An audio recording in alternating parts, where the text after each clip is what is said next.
Let's do this. So always wanted to say that. on there. So I'm gonna talk in Portuguese before Mitch to the guys who's already watching us. Rapaziada, tô vendo aqui que já entrou uma galera. Tony, Igor, Alex, Rodrigão, Norma, Elton, Marco. A gente vai dar um tempinho aí para entrar mais gente, começar a live com o Mitch. Só que fazer um anúncio para vocês antes. A gente vai falar também de qualquer maneira, tá dando um ecozinho aí em alguém.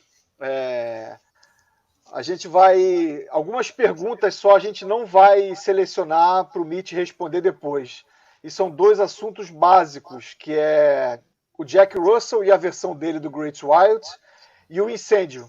Então, para vocês já ficarem a par disso aí, pô, por favor, não percam tempo, ele não estava na banda, ele não tem que se envolver nesse tipo de coisa, o Great Wild tem outro momento com ele agora, então não faz sentido a gente ficar tocando nesse assunto. E ele tem muita coisa para falar legal da carreira dele, entendeu? Da entrada dele, a quase entrada dele no Van Halen, ele não vai entender, mas é o Van Halen, que a gente vai falar isso na hora de começar a falar inglês, né?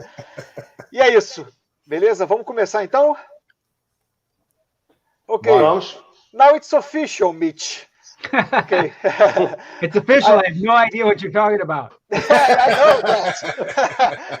Well, I was just telling the guys. He was telling that he's gonna go. Yes. He's gonna give me a raise. No, I'm not going to do that. Well, I was just telling the guys that we're not gonna ask you those type of questions about Jack Russell and the fire and everything. So because we have a lot to talk, we have a solo career. The future plans for Great White with you and everything, the Van Halen stuff. So we have a lot to talk about. Something so really good stuff. Not talk about Jack Russell and the fire and the past Great White because you have nothing to do with that. Let's talk about the future and the present, not the past. About that, because okay. So Jay, since you were the one that made the first contact with Mitch and asked him to join us. First of all, Mitch, thank you very much for doing this. It's a pleasure for us having you in this live. So, Jay, ask the first question. So, Mitch, thank you for being here with us. My pleasure, guys. And I'm gonna start with your debut album, the Mitch Malloy first album. Yep. That make you go boom like that. But my question is, before that, I never heard of you, and all of a sudden you just exploded. So tell the audience your story prior to that album that exploded not only in the US but also in Brazil. Yeah. So I right out of high school, I went to music school for a year, and then I went back to my home in North Dakota, and I worked, and I saved up, and I bought a van, and I moved to the East Coast. And it took me 8 years on the East Coast to get a record deal.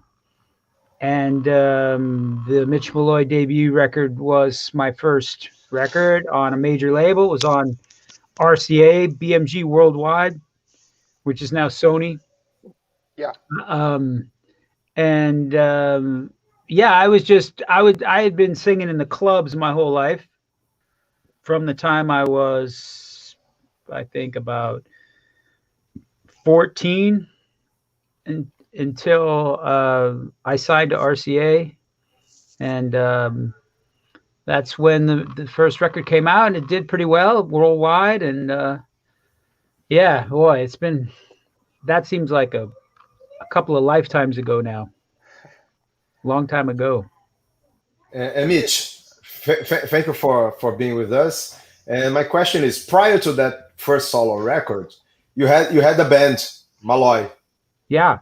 Yeah, and you did a record that was released more time in the future. Yeah, it was released. It wasn't really a record. That was the demos really that got. Okay. Yeah, that got me my record deal. Yeah, the band Malloy was a special time for me. It was just about 2-year time when we were together, and we played the East Coast, played New York, New Jersey, Connecticut, and it was cool. Okay, it's And what made you decide to go on as a solo artist instead of keep going with the Malloy thing? My management and the record label both. They both they sensed that that everything was changing, and sort of the hair rock. The hair. And you have big hair. Hair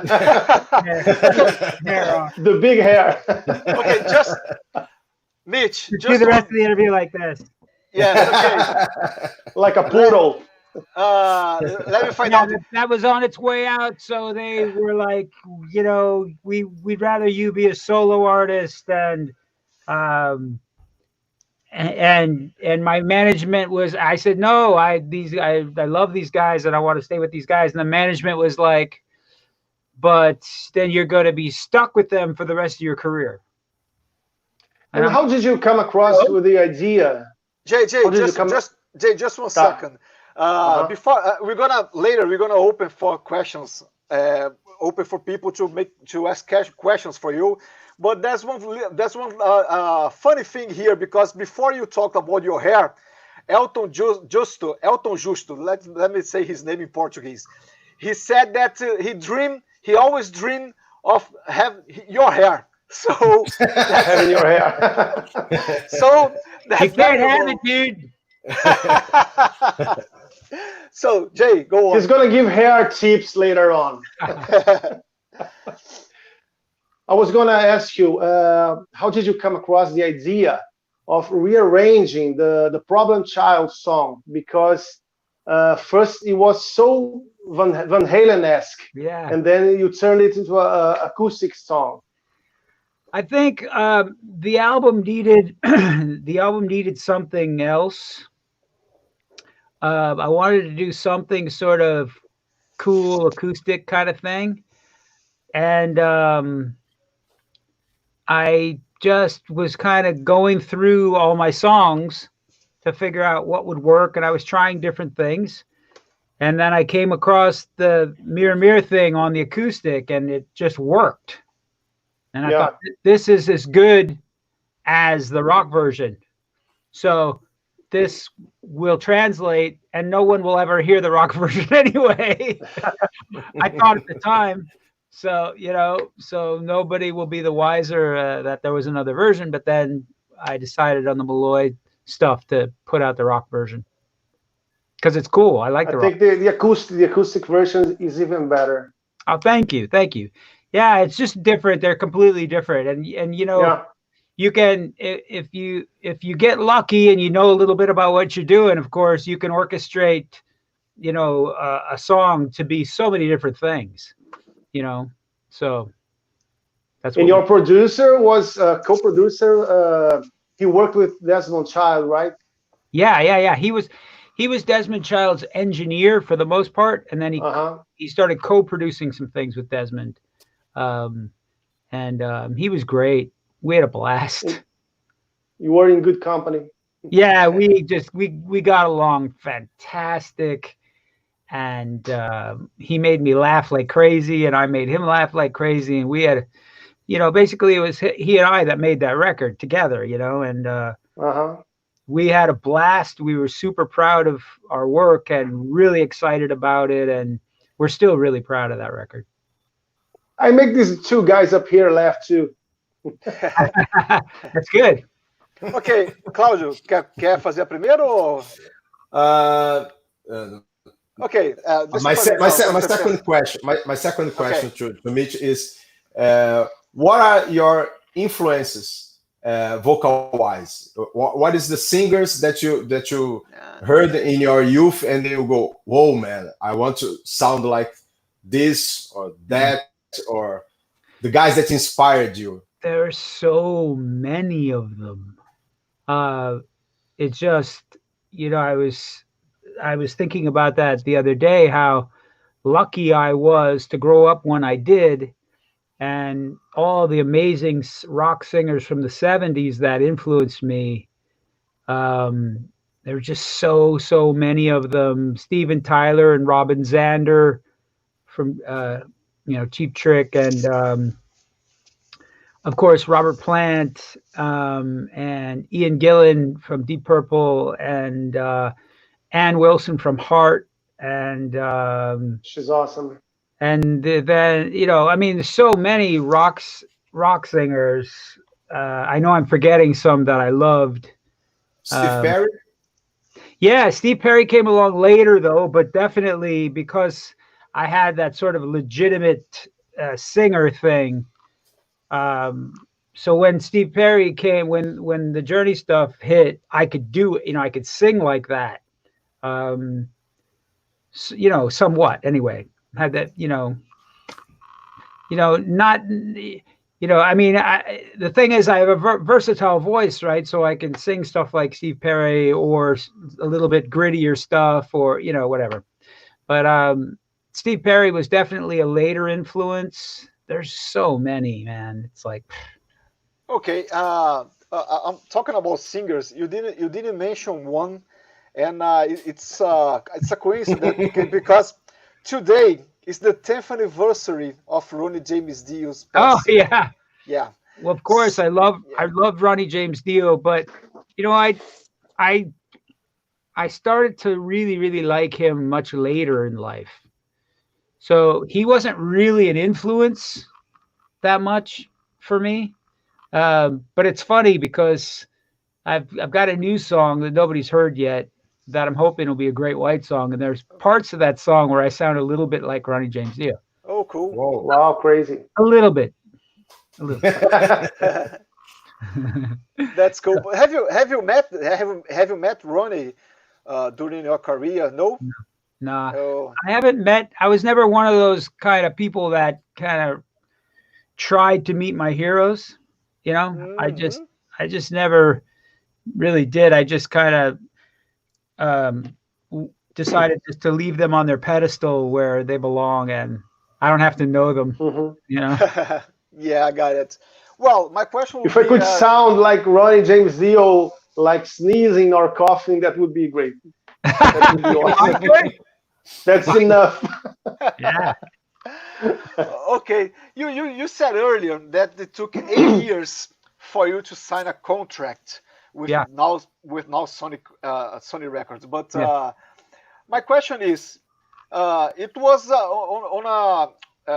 it was a time that was kind of easier to release albums, to get contract deals, to sign with a label, but it kind of now it's the same thing, but we have no record labels actually nowadays. Yeah. So what's the difference? Because you have been doing this for quite so long, have established career, but you had that difficulty to find a label back then.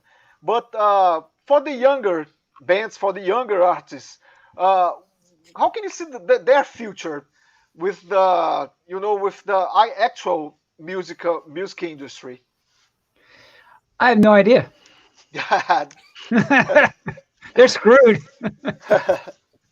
No, I mean, everything's so different now. It's all about, I mean, the music industry has always been about luck.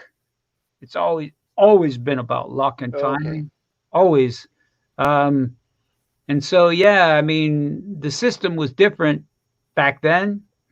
And you said it was easy to get a record deal. It was not easy to get a record deal. It was extremely difficult to get a record deal.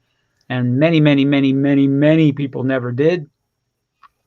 I worked my ass off and, made sure that happened. I mean, there was no way I was not going to, succeed at that, at least that part of it. And so I did.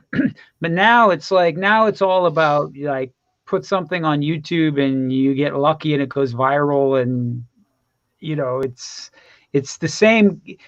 It's a completely different recipe, but it's similar because, like somebody like me, I got a record deal and I got lucky, but I didn't get lucky enough to be like a Bon Jovi level. He was luckier, and sooner, you know, got there sooner. And that was really advantageous for him. So now, I don't know, man, it's like, it's all about YouTube and yeah, I got nothing. How do you deal with that, with, you know, streaming platforms? Because a lot of artists complain about what they pay to the artists. So how do you deal with that, with this kind of YouTube thing, Spotify, Deezer, and everything?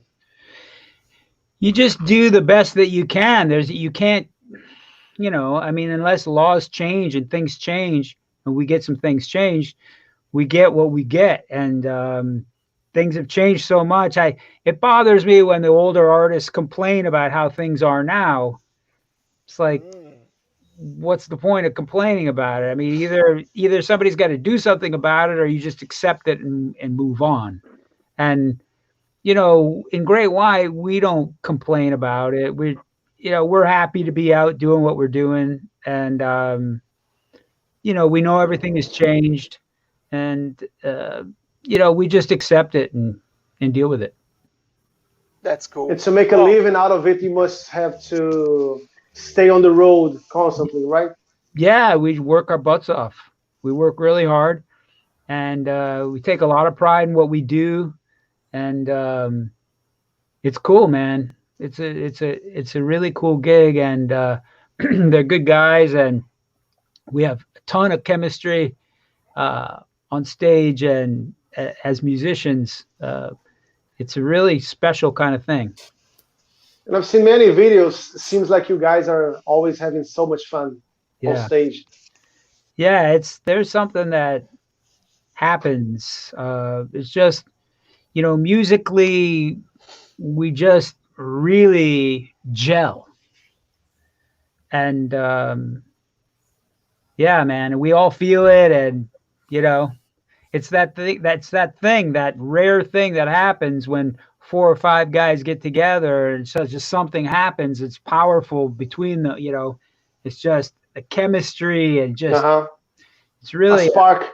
Yeah, you really have to kind of see it and witness it to really get it. The videos don't capture it so much, you know. It's kind of like you have to be there. But why are you gonna put this chemistry, this good thing in Inner Circle in Great Whites on a record with the brand new material? You're gonna translate that vibe to music? Yeah, we are. It's just, and that was about the start. I had a really great plan to get us going, to get the record going, and then this virus hit. So that kind of took the wind out of our sails a bit and made it difficult for us to do, because we were gonna do some things on the road, you know. I put a little portable studio together so I could record the guys on the road. Audie has a drum set and set up in his house. So we were going to, you know, take his drum set and, you know, take his drum tracks rather, and then build on them. You know, it's like write a song, put it down, send it to Audie, have him play drums. And then on the road, I can have Scotty play bass and Mark play guitar in the hotel room with the portable setup, right? And then just bring the tracks back. Michael's got a setup in his house so he can play his keys and his guitars at home. And then I get the stuff and put it together here. And so that's the plan of how we're going to do this. But it's just a little bit difficult because we haven't been together at all. So, and it's still on the ground. Huh? You didn't start it. You didn't start anything yet. Yeah, yeah, we have. I've got production. Yeah, I've got some stuff that I'm really excited about that they haven't heard yet. Oh, yeah, cool. Yeah. Are you producing the record, Mitch? Yeah. Are you planning on doing this during these hard times we're living? Because, you know, basically people are at home, so you know, may I say, you have time to do that. Yeah. Now. Yeah, and I have been working really, really hard. I've been really, really productive, extremely productive. Like I said, I've got some songs that I think some of my best stuff ever. I'm really excited about. So it's just a matter of now getting Audie to play drums on it and kind of passing the tracks around and getting everybody to hear it. And so we're just kind of coming to that point now. Interesting. And like I said before, you mentioned the quality of the material, but there's any song, for example, that was meant to be for your next solo record, for your solo career, and you decided, no, this is going to be a Great White song? Are you asking me if that's happening now? Yes, as if we have any song that was meant to be a Mitch Malloy song, but then you decided that, okay, that's going to be a Great White song. I'm going to give that song to the band. That's not exactly how I would put it. I don't have any songs laying around that I didn't use. Mm-hmm. But I'm writing specifically for Great White. Oh, cool. That's what I want. Mm-hmm. What I like to know. So it's kind of the opposite of what you said. So I'm writing for Great White, and then if there's something that if they don't think it's right, like they don't agree that we should do this song and this song or whatever, then I'll put it out myself. Oh, cool. Yeah, that's cool. Yeah, Jay. And like you said before, you guys have some kind of chemistry that we can see on the videos on YouTube and stuff. Do you have plans of releasing a live DVD or live album anytime soon? There's a live DVD actually in the can, which is the phrase of it's done. And it's been done. It's been done for a long, long time. So I'm hoping that soon that will come out. We don't have artwork for it and stuff done yet, but the tracks and the audio and the video has been done for a long, long time. It's really cool too. It's there's a couple of songs from it on YouTube. We put out on YouTube. So the professional, it's probably the ones I've seen. Yeah, professionally done. Save Your Love. Yeah. Save Your Love isn't out. I never put that out. But no, Rock Me and Twice Shy. Oh, Twice Shy, yes. And Lady Red Light. Those three are out from the DVD. The same stuff that's coming from the DVD, but we have a whole show done. It's really good too. Cláudio, quer falar alguma coisa? Pode ir. Vai, Jay. I'm gonna go back to your solo career just a bit. I wrote down some notes here about the album, your second album, Ceilings and Walls. You changed the sound a lot. Yeah. It reminds me of Elton John and George Michael stuff. It's much more pop oriented. Yeah. And how did that change happen, and why? The label insisted on it because of the change in music.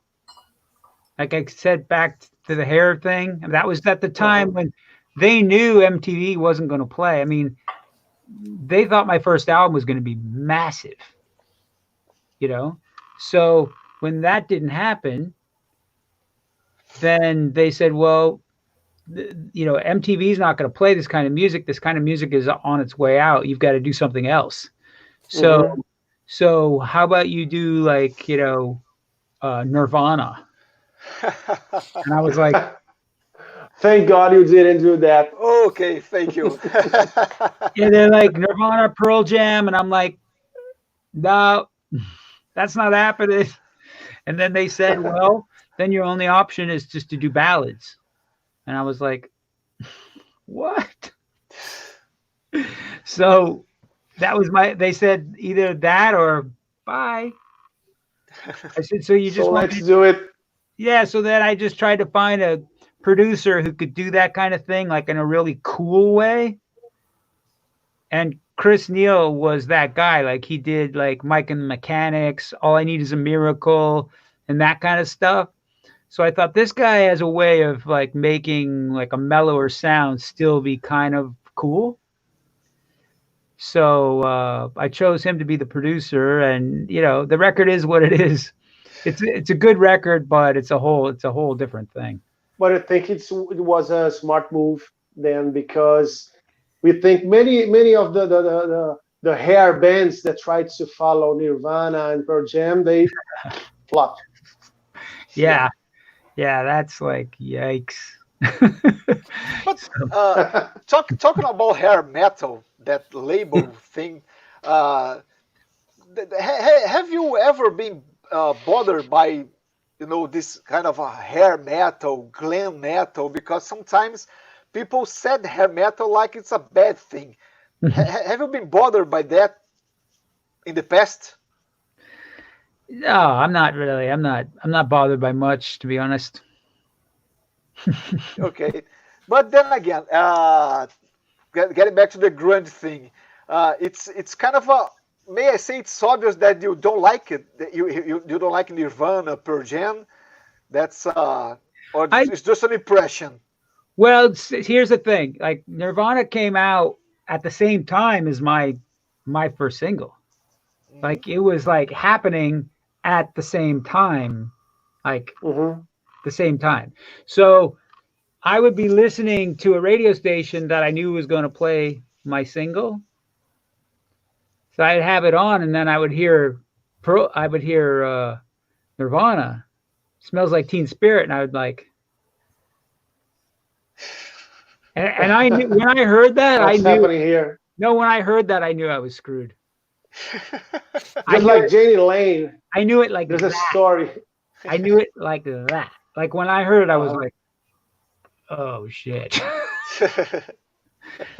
that's what's coming, and I'm what's going." So, Jay, like there's a story of Janie Lane from Warren, and he told a story that I think it was Columbia, his record label. I'm not sure.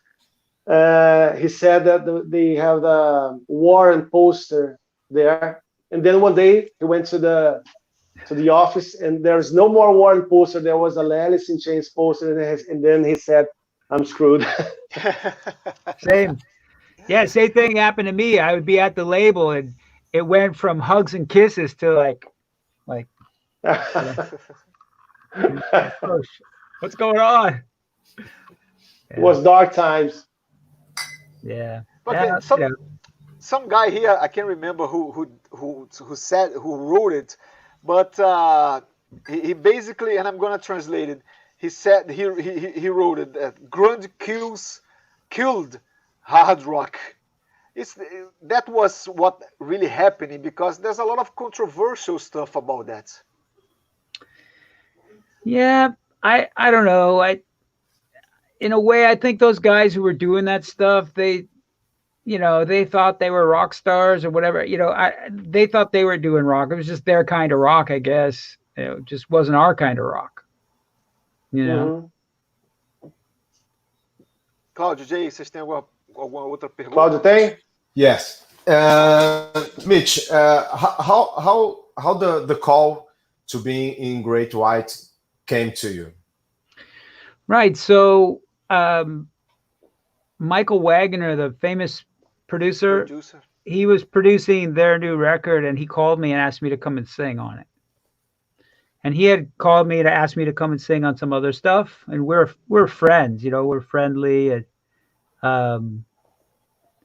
I've been to his place many times, and I'd see him, out at shows, at the rock shows. I'd see him all the time, and he's a really cool guy. He's always inviting me to his studio to hang out and stuff. And he lives in Canada. Huh? He lives in Canada. No, Nashville. Michael Wagner. Oh. Nashville. Yeah, he lives in Nashville, Tennessee. So, which is where I used to live. So I sang on their record, and that's when I met them. And they mentioned that they'd seen the Van Halen thing. Van Halen, the Lost Boy, the Mitch Malloy Van Halen's Lost Boy video, the viral one. Yeah. And so I thought that was cool because I didn't expect them to know who I was. I just, Michael knew who I was. So, they were super nice. And then I did the Monsters of Rock cruise as Mitch Malloy, as a solo. And they were on the cruise as well. So they invited me to come up and sing with them, just sing backgrounds. So I did that. And then when I got back to off from the cruise, I shut down my studio. I didn't want to produce anymore. I was just kind of burnt on producing records. So I decided I wanted to stop. So I called my agent and I said, I'm closing the studio, so I want to do more shows. So if you have any more shows for me, let's go. So I didn't know at the time that I was sort of, in his mind, he went, because on the cruise, Great White had come to see me, and I didn't know that they came to see me. There were a lot of people, and I couldn't see, you can't see in the You were park. being watched. Yeah, I was being hunted. Yeah. So, so I guess they saw me and they liked what they saw. And so after just about a couple of weeks after I called the agent and said I would like to do more shows, he said, hey, you have any interest in being the lead singer of Great White? And I was like, what? Yeah. The timing was good for once, I got some other offers that weren't, the timing was just no good, and I had to turn them down. But they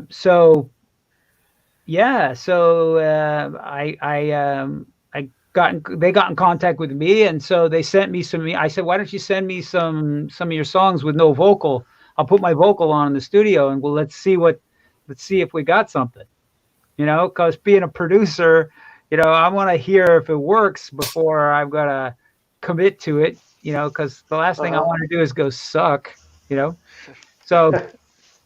So I did Rock Me First, and I heard it come back to the speakers, and I was like, and there's something. I'm good at that. Yeah, like I was kind of actually shocked because I didn't really hear it, because I'm not the same kind of singer as their original singer. Yeah. I'm just not. So I didn't think the tone was quite right, or as a producer, that's what I was thinking, this isn't quite the same as what they had before. So how could it work? But then I heard it and it worked, and they heard it too, man. They were like, whoa. Yeah. So then it was just like, doosh. And so it happened really fast.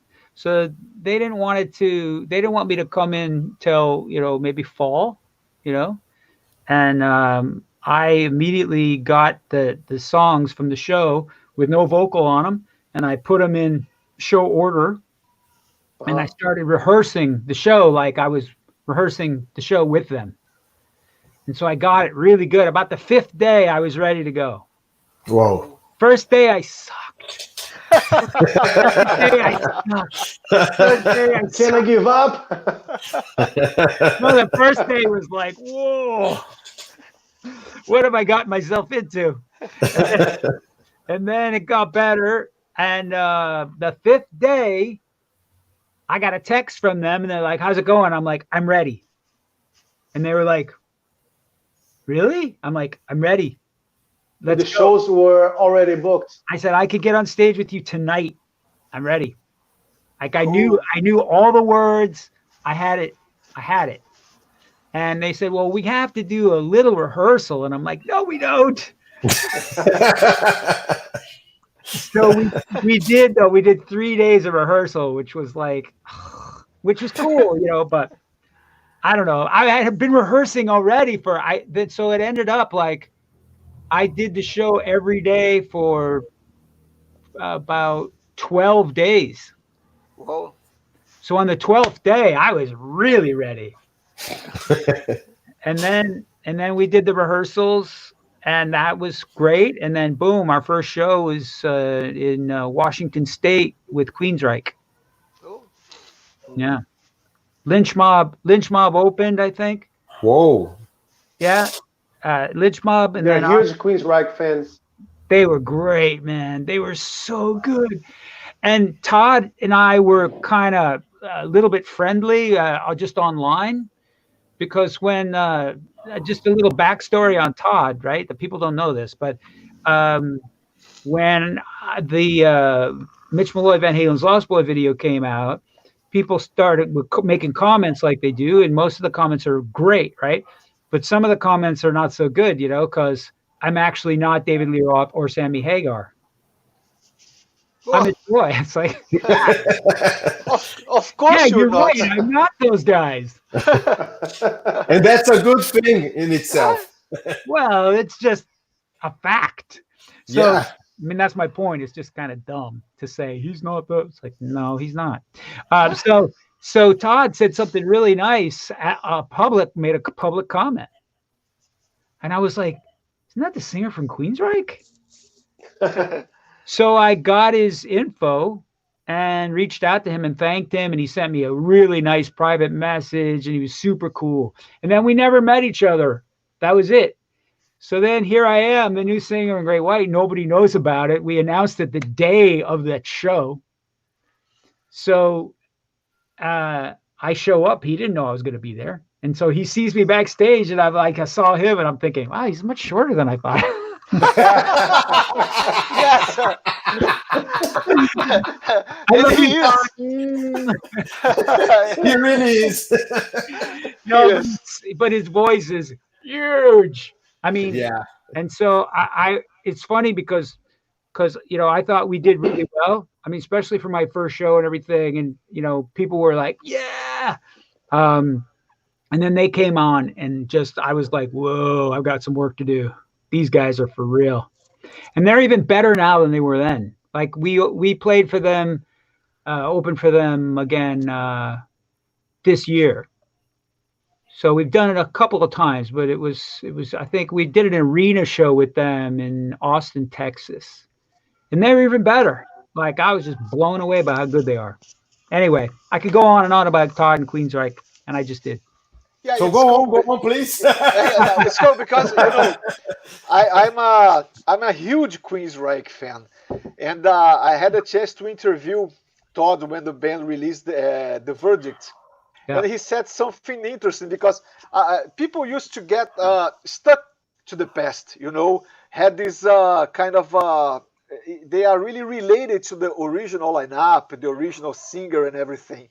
But as a huge Queensryche fan, I have to thank Todd for joining the Queensryche, because Jeff Tate was dragging the band to the mud. You know, that was the truth.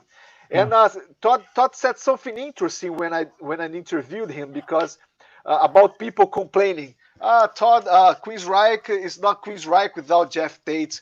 And he that's said, very well, boring. yes. And he said something really cool. What Queensryche those people want? Queensryche from Dedicate to Chaos, or Queensryche from the records I did with the band? So that was perfect. So what do they want? You know, that kind of a shitty sound band was doing with Jeff Tate, or the Queensryche is being Queensryche now again with Todd. That's what happens. People should, you know, stop living only the past. Yeah, I agree. And, you know, the whole thing, it's like, I feel like, you know, my job is not to be exactly like what came before, because I can't do that. And that's another job. That's a job I'm not. And that's the whole point. It's a job I'm not interested in having. Right. So it's just not something I'm interested in doing. And I told the band that when we first started talking, I said, listen, you guys, this voice is already what it is. It's not going to become your old singer. It's not going to happen. So they were like, "Oh, we're good. You know, that's okay." But see, for me, my job live is to remind the crowd of what they love. You know, it's like the songs that they love, the energy that they love, the rock and roll music that they love. That's my job. That's what I do. I love doing it. I think I'm good at it. They seem to really respond. And it's the same for Todd. Like Todd's job, Todd happens to sound more like Jeff, then I sound like Jack, but he still sounds like him, but he reminds everybody of, he reminds people of Queensryche, but he brings a whole nother thing to it. So for them, I think it's a win-win. Absolutely. Yeah. And from what you have said about the way you joined Great White, it's kind of pretty obvious that you are what they were needing. You are the guy they wanted to do the job. So that's as you said, it's a win-win. It's a perfect match. Yeah, it really is good. It's you know, I was just able to come in and take the baton and go, and it's been really cool. So that's why It's been 2 years, right? 2 or 3 years. Yeah, 2 years. 2. Yeah, July. So, 2 years. So June. that's why I asked about the new album, because it would be great to see that chemistry, that whole thing turn into a brand new album with new material. That would be that. It's happening. Definitely happening. And it's interesting because the new stuff that I've written, I feel like has been influenced by Great White, because I'm in Great White. So I'm singing their songs every night, you know, during the show, and I'm listening to Mark play guitar next to me, Audie's playing drums behind me, Scotty's playing bass, Michael's playing keyboards and guitar, and their thing that they have is very specific. They're very good at it, and that's really seeped into me musically. So I mean, I could be wrong, but I feel like the stuff that I'm writing for Great White is different than the stuff that I would write for myself. Cool. Yeah. Which Great White songs do you like to sing the most live? Of course, the old ones. Well, it started with Rock Me, so that's the song I choose to do first when I was, you know, kind of, you know, auditioning, or what, I don't know if you call it an audition. I guess it was sort of an audition. But then once I got in the band, or actually it was before I got in the band, when I was rehearsing the show, Lady Red Light kind of surprised me. And I started to love that song because it's very Ritchie Blackmore, and I grew up on Ritchie Blackmore. The Deep Purple Machine Head is probably my favorite rock album of all time. Cool. So that really taught me how to play guitar, that album. So I always say Ritchie Blackmore taught me how to play guitar. He wasn't in the room with me. He wasn't actually in the room with me, but he taught me how to play guitar. Nice teacher. Yeah, amazing guitar player and artist, and that band just, you know, blew my mind. So Lady Red Light is very reminiscent of Deep Purple, so I love that song. Okay. Claudio J. Do you think that the new Great White record will be more bluesy, more rock and roll, more hard rock, or a mix of all this together? I think when all is said and done, it's going to be a mixture for sure. I think my style is a little bit more melodic. Yeah. But it's still bluesy. So, I mean, I'm completely open to that. And I don't know how heavy it's going to be. I mean, the stuff that I've been writing is pretty heavy. I have a song it's I don't know, man.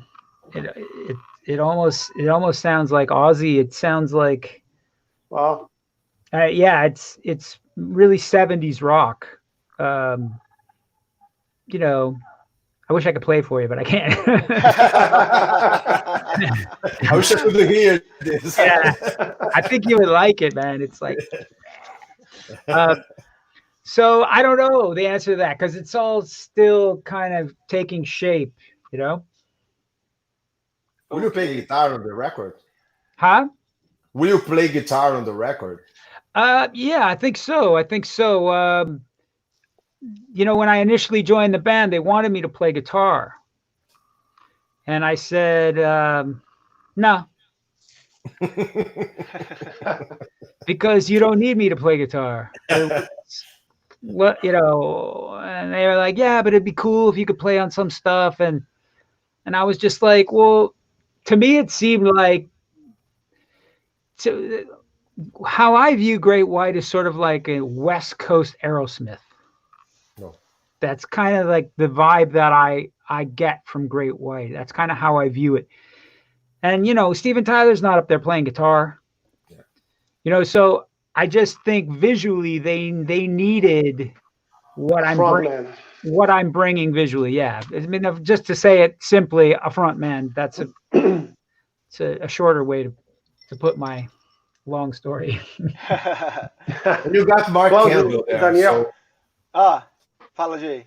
Do you want to talk about the Van Halen stuff? Yes. But do you have any more questions about Mitch Solo's career? Because later on.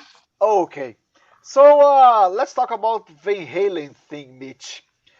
You kind of mentioned early with the role of Michael Wagner played on your almost joining the band.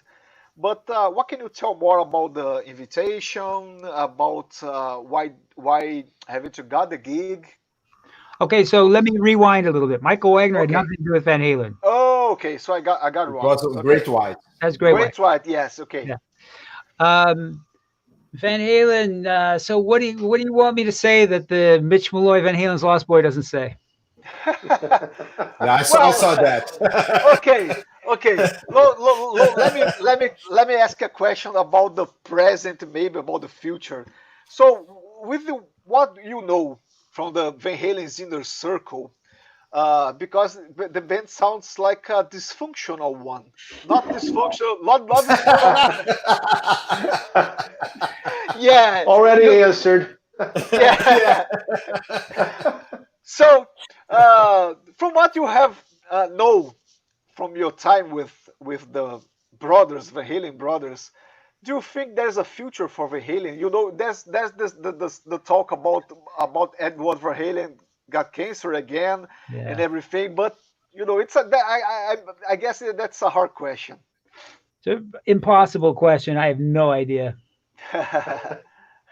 None. The only point that is not very clear to me on the Van Halen Lost Boy video is right after you saw the band with Dave on MTV, they were open about Dave coming back to the band, or they were still talking that you were going to be the singer and then you just step out of it?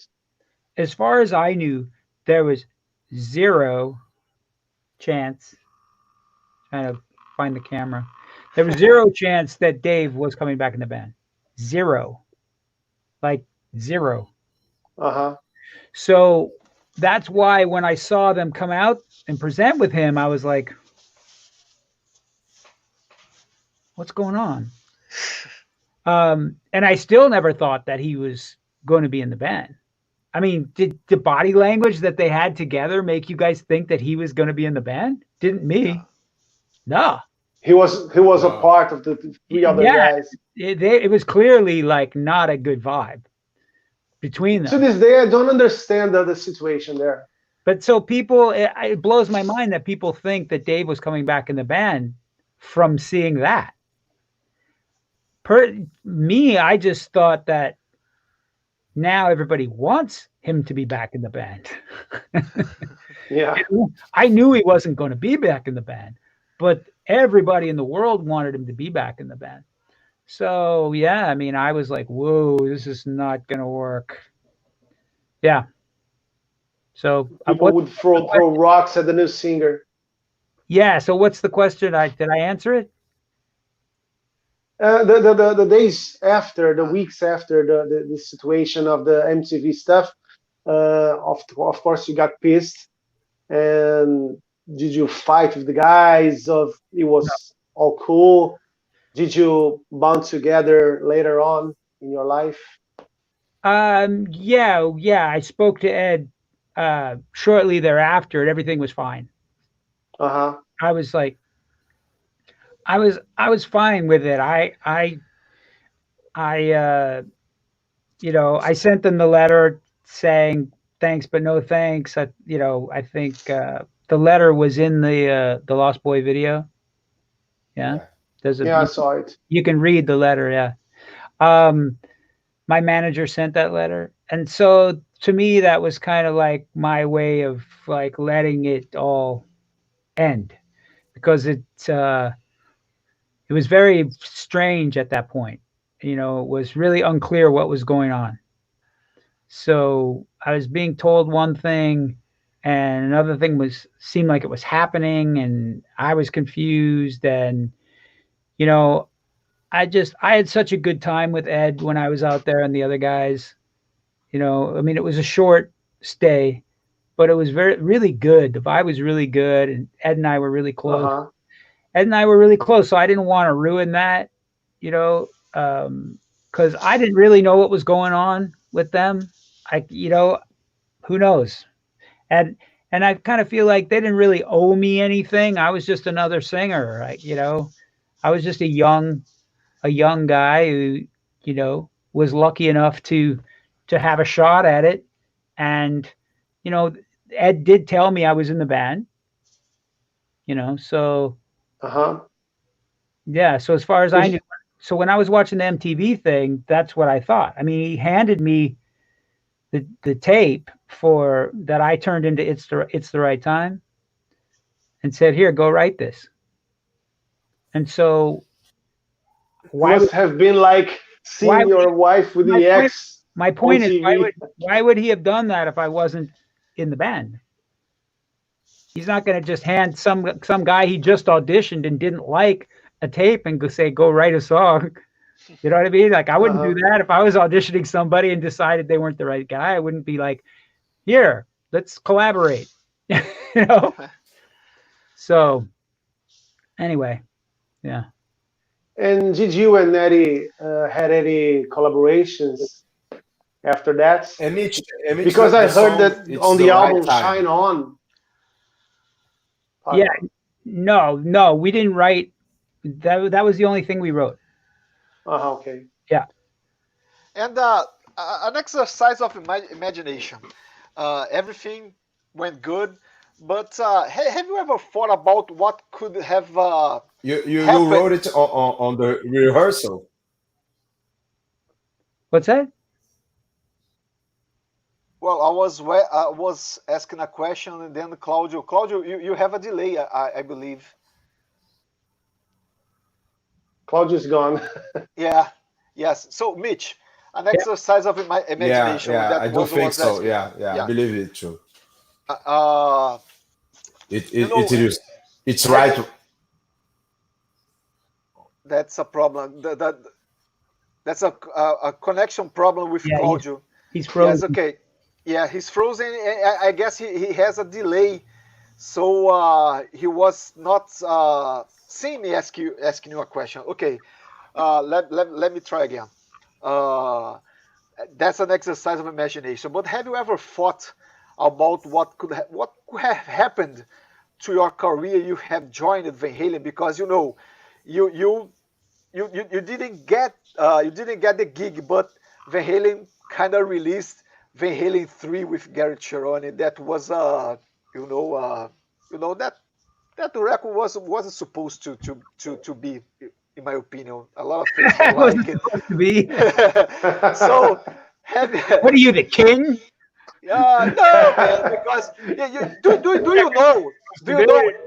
you know any Van Halen? Do you know any Van Halen fan that okay? Of course, that there will be something there. There's a Van Halen fan that likes the album, but do you know any? No, but do you follow? Are you asking if I like the record? What are you asking? No, actually no. But if you have ever thought about what could have happened to your career, you have joined Van Halen, because you didn't, and then Van Halen released Van Halen 3. That was, as I said, a record that a lot of fans don't like. Yeah, so I don't know. I don't understand the question, but I'm not the kind of person that thinks about things that didn't happen. Okay, that's what I wanted to know. Perfect. That's the answer, actually. Yeah. Okay. I only think about what's happening and what I want to happen, what's about to happen, Yeah, but mostly what's happening is where I'm at. Okay, perfect. Claudio, what you were... Delay. Yeah. Com delay? Yeah. Ainda não. No, Tá me that's ouvindo? cool. No. No, not... Okay, Mitch, the song, It's the Right Time, that you wrote it with Van Halen. Yep. It was wrote on the rehearsal that you had? No. With them? No? No, that's music that Eddie had written. Okay. And then he handed me the tape of just the background, right? So then I wrote on my own back in Nashville. Okay. I wrote the melody, the lyric, did the vocal, and mixed it. So it's what you hear now. Yeah. Yeah. So it was kind of like a Elton John, Bernie Taupin kind of a situation. It was written in 2 different states. It's very good. I got one question. Okay, Jay, go on. I have to answer something important here. Go on. Okay. One of the things that I like most in your career is that you, for me at least, I think you write in a very personal way. Yeah. And then you have the album Faith. Faith is the name of your wife, right? Yeah. Yeah. And I think it's an even more personal album and maybe a gospel album, right? Yeah. Yeah. I want to know at what points of your life were you when you decided to write and do an album such as this one? Right after we got married. Mm-hmm. Yeah. That record is not a record that I really promote or anything. It's more of a personal record, kind of for her. Kind of a tribute to my wife. It's not the whole thing, obviously, but that's kind of what that was the idea of the theme. But it was never really, that record was never really meant to to be promoted or It was more for you and her. Yeah, more of a personal record. I think there's some cool songs on that record, though. Yeah. And then you release it. Then you release it. Mitch Malloy 2, right? Yeah. That is like a continuation of your first record. Yeah, it was really supposed to be. That was the whole idea. It was, it's like when you're making a certain kind of music, and like if the label had said, we want you to go in and make a continuation of your debut album, well, they didn't. I would have said, okay, I never really had that chance. So it was so many years later, it was like even a cooler thing to think, hey, let's make a continuation of the first album, because here we are like 25 years later or something, 20 years later. So then it's all fresh again, So that it's like the idea of making that kind of music is really fresh, in your head. It was full circle in your life with that album, I think. Yeah. Yeah, I like that record, but I like the Making Noise record better. The new one. Yeah. It's my favorite record. That you did completely alone. I made it. It's you and only you, right? Yeah. You did everything. Yeah, I did everything, yeah. It's really good. Yeah, it's really good. Yeah, the production is really good. Really good. It's different from what I heard nowadays. It's really different. Oh, thank you. Yeah, not too much compression and that stuff. It's a more human. It's more simple and emotional. Like each guitar part really meant something. A lot of times I would have a tendency to make records where, like, you're making a bed. I still make a music bed for the vocal, to surround the vocal. But with the Making Noise, it was more of I want to kind of compose, it was almost like an orchestra composing. I don't know. It's kind of hard to explain. But guys, I have to step back for a minute, okay? I'll return. Okay. It's like I took a different approach, but the thing, the Making Noise record happened after I had just produced like 4 or 5 albums. So, and it happened back to back, like boom, boom, boom, boom, boom. So I had been playing so many things. I'm surrounded, you can't see it, but I'm surrounded by instruments. I've been playing so many things on these records that I kind of figured out that I could actually make a record by myself. I thought, I wasn't sure because I'd never done it. And it's funny because Bruno Ravel from Danger Danger is one of my buddies. He was saying to me for years, he would say to me, why don't you just make a record by yourself? I don't understand why you don't make a record by yourself. You know, and I'd be like, that's crazy. What are you talking about? You know? So I think I just wasn't really ready, you know? So finally, when the Making Noise record came, I was ready to do that. I was kind of at the top of my game as a producer, as a player, as an instrumentalist. I kind of was peaking, right? I'm like, this is the time to do this because I'm really like pumping on all cylinders. And so I just did it by myself. I did one song and I thought, oh, that turned out pretty good. And then the second song was My Therapy. And I thought, that could be the best rock song I've ever written. Yeah. So then I just kept going and it was fun. I did it between other projects as I was still working on producing other people. But I figured out that I did the whole record in about a month. Whoa. Yeah. Really fast. Yeah, really fast. From scratch. I think that's why it has the vibe that it has, because it was just like nothing was labored over. It's more organic. Did you know? Yeah. Did you know you had so many Brazilian fans? No, I didn't. So how many Brazilian fans? I've never been to Brazil. How would I know? I've never been there. maybe you can. We have to correct that thing. Yeah, I gotta come. I either have to come or Great White has to come. Is Great White big in Brazil? Well, it's not big. It's not like Van Halen. It's not like Van Halen. No, sure not. Yeah. But there's a following here. Yeah, for Great White. Yeah, I know the band since 1985. Yeah, I know Great White. Yeah, and I know you since 1992. Yeah, so Great White, you know, I'm sure they played Brazil before. I'm sure they have. They've been everywhere. They have. No, Great White never played here. No, never played here. No. Wow. Yeah.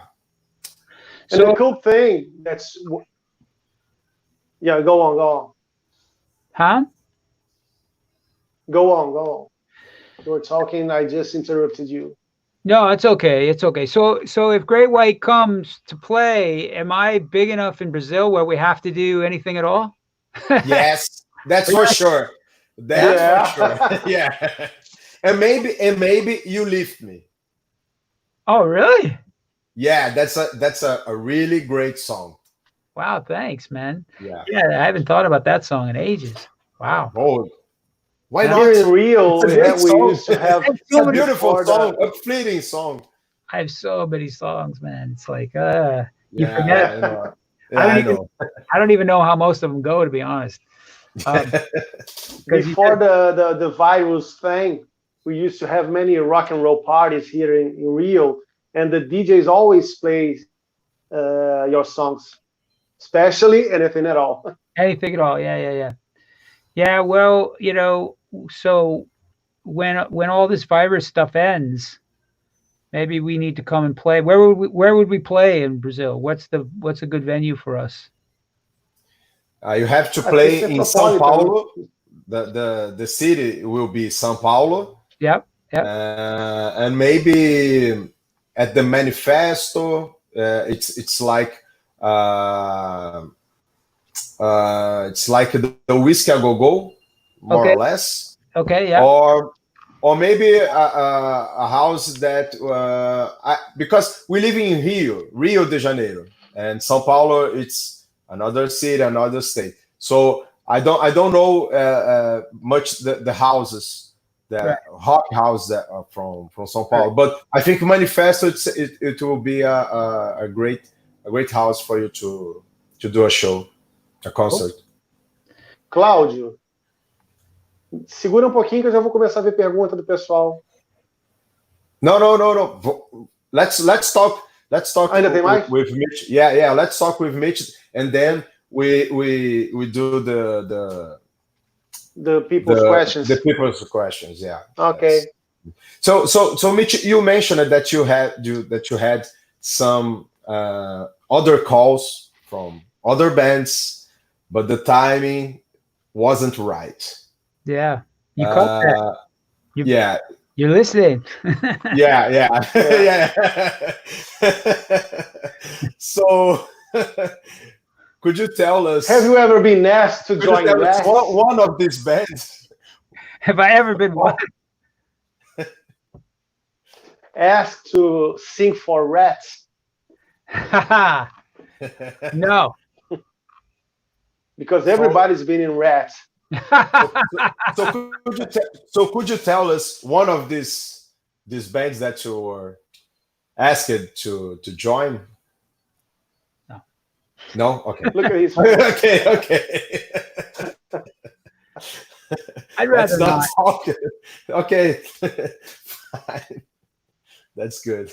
Yeah. You know, just these things don't work out, so you know it's all good. Leave it in the past. Yeah. I've been you know, honored and flattered. Let me put it that way. There's been some fantastic opportunities that didn't happen. You know, none bigger than Van Halen though, but big, almost as big as Van Halen. Let me put it that way. Whoa. Yeah. Wow, great. Yeah, much bigger than Great White, actually. Okay. Yeah.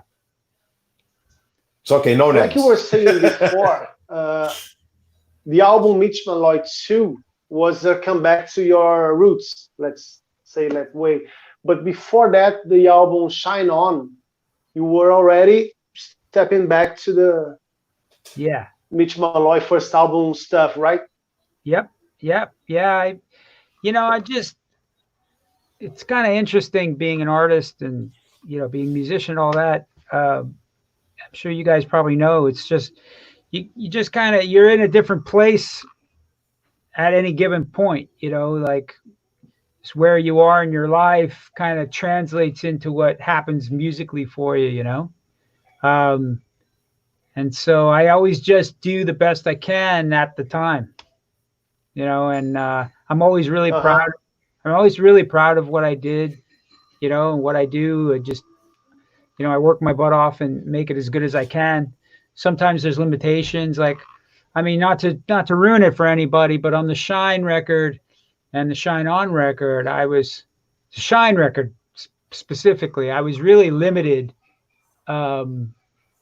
with the studio that I had, and the technology wasn't, it was kind of in a between place from where I was to where I am. It was kind of a dip for me.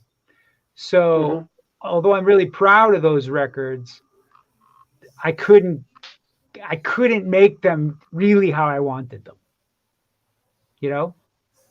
Whereas like the first album is exactly how I wanted it to be. Exactly. And the Making Noise record was exactly how I wanted it to be, you know? And some things in between as well. But then there's some points where I just couldn't quite get there, you know? But I'm still really proud of that stuff. It's just, I'm a perfectionist and I always wish it was better, you know? It's like, I just wish it was better. I'm not done. Like Michael Jackson. Yeah, I guess. Yeah. There's one friend of mine who asked me to make a question for you about a project, a band. I'm not sure. the way you speak, Cato or Cato, something like that. Yeah, it's one of the records. What was that? It's one of the records that I produced in that stretch when I was producing and really producing rock, and really happy with what I was doing. And yeah, that project came along at that time. And you were part of the band also. Well, it kind of evolved into that because I was doing so much for the record that it was like, you know, I was writing the music, right, and producing and playing, and you know, and it just seemed like the most natural, the most honest thing was to actually be part of the project. You know, not so much part of the band, but part of the project. You know, like back in the 70s, there used to be producers who would be on the pictures of albums and was really engrossed in making the record and sort of became like a band member kind of thing. You know what I mean? But didn't necessarily go on with the band, you know. That's kind of how that was. And I think the guy who was producing the Bon Jovi last album, I think he's now playing the guitar. John Shanks. The band live on stage. Yeah. John Shanks. John Shanks. Yeah. I don't know. He was the producer, Bon Jovi's producer. And then with Bon Jovi. Yeah, he's the second guitarist for Bon Jovi. Yeah, and I got Tristan Avakian to come in and play guitar on that. And Tristan, I don't know if you guys know Tristan, but he's one of my favorite guitar players. He's an amazing guitar player. Tristan Avakian. No, I don't know. I don't know him. Yeah, well, you should. He's one of those guys who should have been a guitar hero and didn't really get his due. Yeah. I think Mike Kendall is something like this. That I love his playing, and he never gets the recognition that I think that he deserved. Yeah, well, I don't know about that. I mean, yeah, there's always an element of that, but you'd be surprised how many people love Mark's playing, at least in the States. And yeah, he's one of their favorite guitar players, and I hear that all the time. That's good. Yeah. So he's really respected in the States. Great.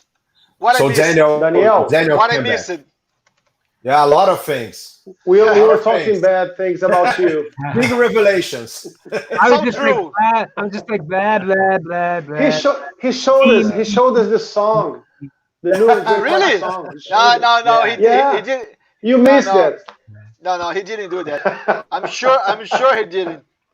He told us a lot of Queensryche stories. Okay, so I'm gonna watch the live when it goes live on the YouTube channel. Daniel, I think we can open for the viewers now. Absolutely, yeah. We have over 1 hour of chatting. So, are you enjoying, Mitch? Sorry for I missed the past few minutes. I have to solve a problem here. Okay. I'm gonna talk in Portuguese with the guys who's watching. Galera, eu sei que vocês colocaram algumas perguntas aí, mas aquele esquema de sempre. Eu não vou conseguir voltar para pegar tudo. Are you gonna play? Por favor, comecem a responder novamente. Comecem a perguntar novamente para a gente começar a passar para o Mitch. Mitch, feel free to sing and play. Feel free. Especially. Can we pass the hat? Yeah. Feel free to sing, especially if it's a new Great White song. You can play anything at all. Yeah. Anything.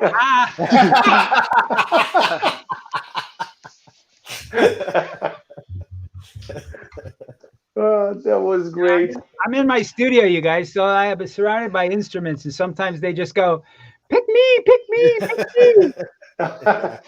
Okay. Like burpees. Okay, Mitch, be prepared because a lot of people wanted to know if you like that band, this band, you know, if you like that, or you know, This people, singer, that singer. yeah, it's like a big brother, you know. People wanted to know what you like or not. Yeah. So let's start. Okay, first one. Alvaro Tavares is asking, actually, and I quote, I wonder if he likes Scorpions, especially Close Mine. End of quote. So I love Klaus. I love the Scorpions. And he can still sing. I really had a blackout. Cool.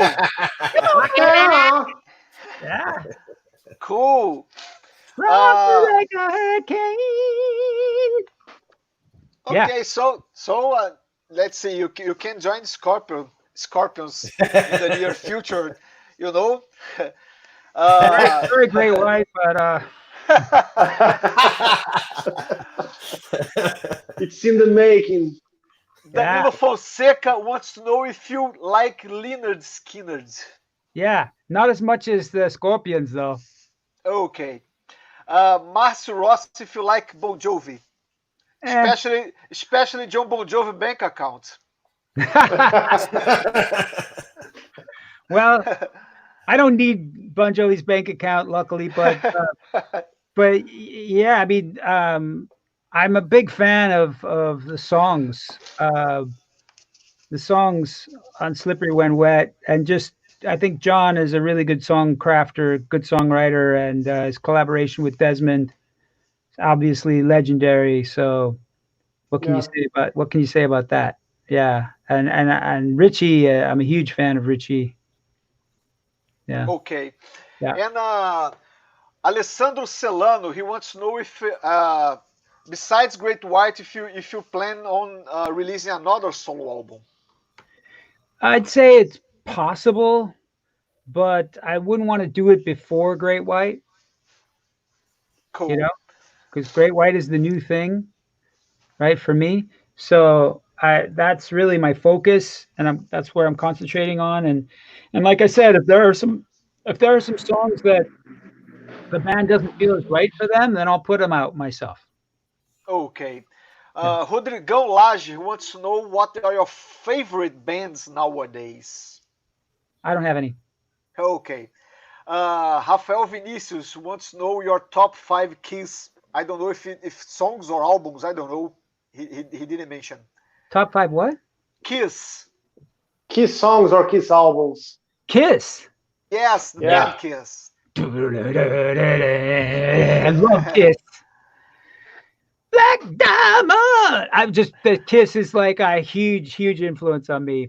Huge. Cool. You know, Cold Gin and Strutter and Deuce and Firehouse. Woo! Oh yeah. I mean, I'm just like, just Kiss wrote some great songs. Great. Yeah. Yeah. So I mean, tons. I love most of the Kiss stuff. Ok, galera, vocês estão fazendo algumas perguntas que o Mitch sobre assuntos que o Mitch já falou e tudo mais. Então eu vou pular essas perguntas. I'm saying to them, Mitch, that they are asking questions of stuff that you already talked about during the live. So I'm gonna skip those questions. Okay. Okay. Sorry. Ho Chi Minh. Okay. I asked him about Brian Eno and the different stuff that he listens to. About who? Brian who? Brian Eno. Brian from ROXX Music. Brian Eno from ROXX Music. Brian Eno from ROXX Music. I've heard of it, but it's not really my thing. Okay. Yeah. Isaiah Newton wants to know what is your favorite NBA team? Are you a fan of any? Of what? NBA team. If you are a fan of NBA team. Basketball teams. Oh, basketball. NBA, yes. Oh, NBA. NBA. I'm not a fan of NBA. I like college basketball. Cool. Yeah. So I lived in Vanderbilt. I lived in Nashville for 22 years. So I had season tickets for Vanderbilt basketball for 21 of those years. So it's Division I basketball. So it's the kids that are going pro, you know, just before they go pro. So it's really, really great. And yeah, so that's the basketball that I'm into. And, you know, because I watch these kids play and kind of watch them grow up and then they go pro, sometimes it's interesting to kind of check in with their pro team to see how they're doing. But that's the extent of my pro watching. I don't really like pro basketball. Oh, cool. They're too good. They're too good. That's interesting. But Mas traduz, Daniel, para o pessoal que pergunta. É verdade, né? A lot of people are translate the answer for the guys who's asking. Well, I miss it because I have to check my cell phone. I'm gonna start to do that on the next question. Okay. Alex Barros wants to know if there's any band that has appeared in the last 10 years that surprised you.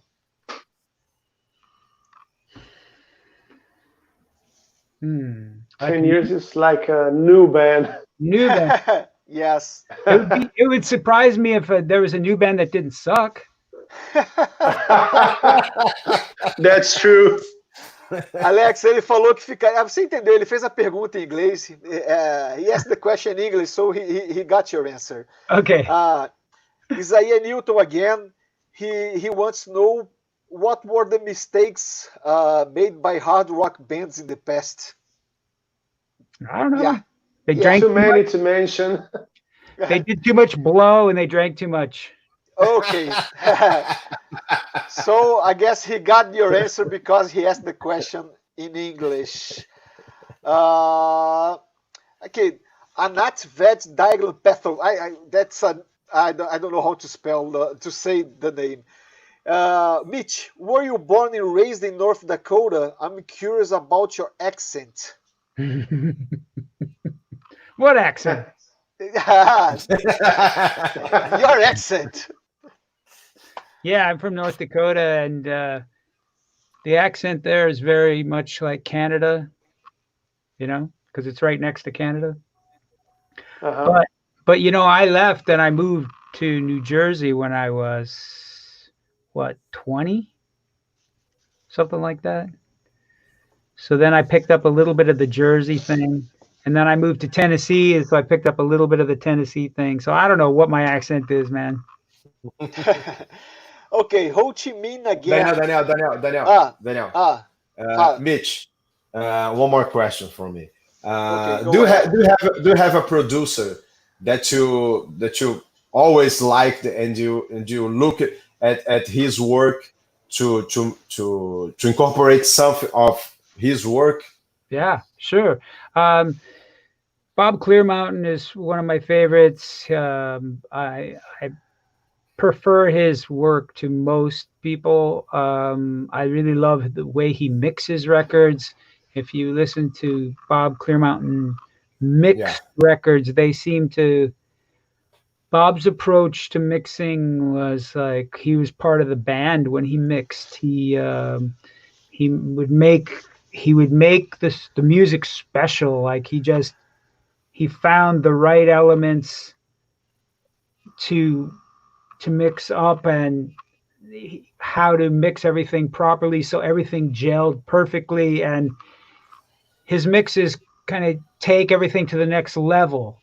And I'm sure as an artist, the lucky artists that got to be mixed by him, I'm sure that they were excited about their music after they recorded it. And then when they got it back from Bob Clearmountain, they were like, oh, like they didn't even almost recognize it, I bet, because that's how good he is. So yeah, I've always wanted to work with him, but I've never had the opportunity. And then of course, Mutt Lange is the master of the song and the production, how to make the song work. He's a hero of mine as a producer, songwriter. Those two guys are probably the main guys for me. Okay, that's interesting because Claudio just stole Ho Chi Minh's question because she wanted to know what your what are your favorite producers. So you kind of already answered that. Yeah. I didn't see the question. Okay. I just Jennifer Farah. I'm saying their names in English like they're Americans. You are a great, yeah. You are a great singer, and he's saying that, and he wants to know. Okay, I'm gonna quote him. You are a great singer. Today, 10 years with Ronnie James Dio died. Ask me with the influence to you. Thank you. Sorry for my English. That's his question. Okay. I don't understand it. Yes, I know. Neither do I. Jonathan, sorry. Mitch. Jonathan, está brincando com você. We are joking the guy. We are mocking the guy. He wants to know your influence as a singer. Who, if you start to sing because of you know, a particular singer. No, I started singing because when I was 6 years old in first grade, the music teacher, recognized that I had a talent to sing. Okay. Yes. Perfect. She singled me out, like, okay, you're the singer in the class, so you're going to do the solos for the Christmas, concerts and all that, So it just kind of became known that I was the singer, and so that just developed from there. And then when I was 12, I wanted to rock, so I formed my first band. Jennifer, And how did Peraí, Jay, deixa eu falar pro cara que ele respondeu, né? I'm okay. gonna translate it to the guy what you have answered to him. Okay. Jonathan, ele disse que não, que na verdade uma professora no colégio que falou que ele seria o vocalista porque ele tinha talento para isso, e que com 12 anos então é que ele, como diria Dee Snider, I wanna rock. Ele quis entrar no rock and roll. Foi basicamente isso. Jay, go ahead. And how did the Jay Leno thing come across, and how did it affect the beginning, the start of your career? Honestly, the Jay Leno thing happened because I threatened my manager. He kept telling me he could get me a Leno, and one day I said, okay, you keep telling me you can get Jay Leno. So Do or die. Yeah, go get it. And he did. Next time he called me, he had the Jay Leno show. Okay. Mitch, since you lived in Jersey, do you have a thing for the boss? I used to hang out with him. Oh, really? Yeah, and actually we had the same girlfriend, and I got her first.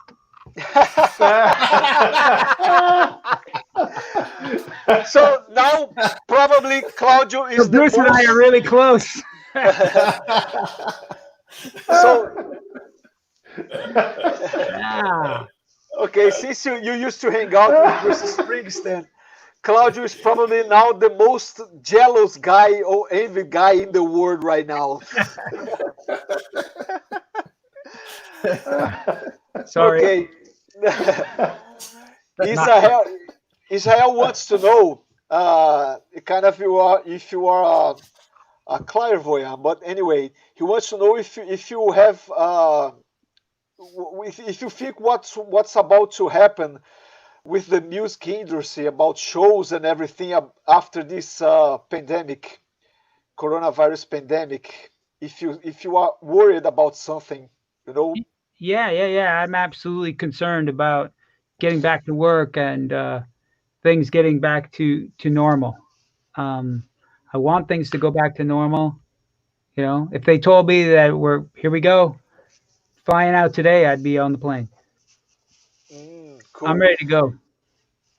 Leonardo Matoso, he wants to know if you know any Brazilian bands, Brazilian artists, Brazilian heavy metal bands, something like coming from Brazil. I'm sure if there are some famous ones that I would know them, but I can't off the top of my head think of anyone. Have you heard about Sepultura? Oh, sure. Okay, yeah. There you go. Ah, see? Okay, let's see. There's another great one that I can show you later. Okay. No. Okay, he's gonna try to sell his band, his band to you. Okay, that's it. I got that.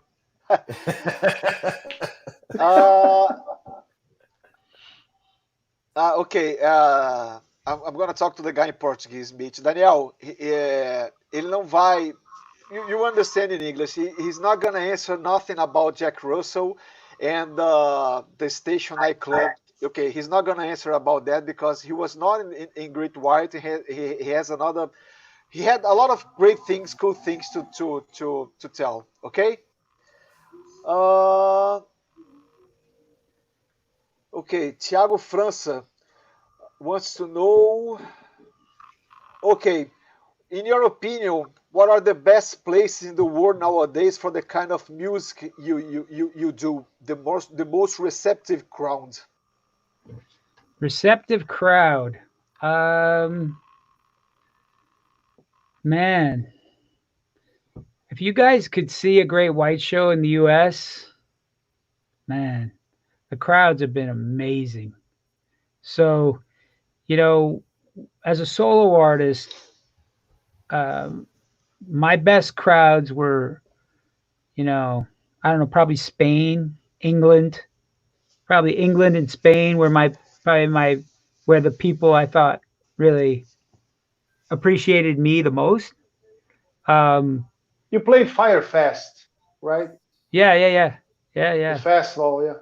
Yeah, there's some clips from. It's in Barcelona. Yeah, there's clips on YouTube from that. Really great show. But yeah, but with Great White, you know, we pretty much only tour the U.S. and the crowds are absolutely phenomenal, man. It's like full on rock show. The crowd by the end of the show is like, wow. I mean, it's like, whoa. Yeah, it's really great. So, as the singer of Great White, I have to say America. Okay, that's interesting to hear. I guess Claudio will agree with me, because here in Brazil, there's a kind of a common sense that's not like that in America for hard rock, for heavy metal. You know, that's the impression we have here. That you have you know, of course, all the bands have a particular audience, have their following, but that's not as strong as you mentioned. That's interesting to know. That's cool, actually. I like that. It's great, man. It's like not every show is like that, but you know, almost every show. I mean, it's really consistent. It's just really, the crowds are fantastic. That's cool, because I have a Claudio. I'm gonna tell him that story on Monsters of Rock cruise we went in 2016. Okay, Mitch. Okay. 2016. Yeah. I went to the Monsters of Rock cruise, and I was watching the Winger show at the pool stage, and they were playing Rat Race from Better Days Coming, the latest album, the last album they released. Okay. And it was interesting because an American guy asked me, which song is that? And I told him, she's only 17. And yes, exactly that. And I told him, man, that song, it's off the latest album. It was released 2 years ago, 2014. And he replied to me, well, they are still releasing records. So yeah. That's the kind of the picture we have from American audience. Well, that's not you know, too far from the truth, really. I think most of the Americans just want to hear what they grew up on. You know, I mean, they do have interest. They do have interest in new music, but probably not as much as you guys do, or England does, or Europe. But at the same, I mean, so that's the truth. So they're both true, really. So I think that's true. But our crowds in the States are phenomenal. I mean, sometimes they couldn't be any better than they are, really. So I have no complaints there. Okay, that's great. And do you think that the same audience, it's how can I say that? It's expecting if they want a new great white album, or if they don't just want to listen to the classics, to the old songs, with you singing, of course. That's not an issue. But do you follow? Yeah, I think really mostly people just want to hear the hits. Yeah. I mean, in the States anyway. And I can't really judge. I haven't been with Great White out of the States yet, except for Canada. Mm-hmm. And that's great too. It's very similar to the States. So I can't really answer that question. And it's funny because I'm always interested in the new music, new products from the bands. Well, yeah, we've got, I mean, there's new music coming. It's just taking a while. Yeah. We'll be waiting.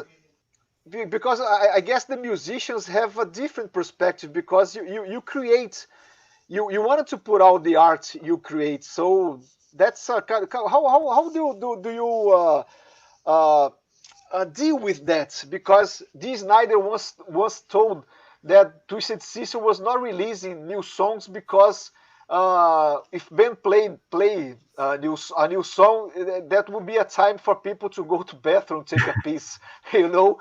So as an artist, because you have to create, I guess, you know, you are writing for Great White and you write for your solo career. How do you deal with that? With the necessity of still being creative and knowing that people wants to hear most the classics? It doesn't really bother me. I have a really good grasp of reality. So, you know, that's just reality. So, you know, just because, you know, there might not be a million people bugging me for new music doesn't mean I'm not going to write it. You know what I mean? Yeah. So I think as an artist, you first write for yourself, right? Yeah. I mean, I have songs, I've been writing my ass off like crazy. And I have some stuff that I've written that I know I'll never put out. You know, like this isn't right for Great White, and I'm not even sure if I would put this out, but it's just another song I wrote. You know, it's just like I write a lot. So it's not like something that I have really a choice to do. It just happens. And it's cool when it happens for a specific reason. You know, it's cool, like if you're writing for a certain record and, you know, that's a cool thing. But, you know, just, you know, I don't have to deal with anything really. I mean, I don't have a problem dealing with it. How's that for an answer? Okay, that's perfect. Another question, actually, and I quote, Mitch, tell us how was the gig with Great White at the Monsters of Rock in Miami, Florida in February 2020? Okay, not long ago. Yeah, it was great. Yeah, a really cool show, nice crowd. Really, you know, there was a lot of press at that show. Like for us, that show for us was just like an average show. Like, I mean, you know, we've done much better shows, you know, probably done worse shows. I don't know, but it was fun. It was good. You know, got a lot of really positive press because people hadn't seen me with it. You know, people hadn't seen me with Great White yet.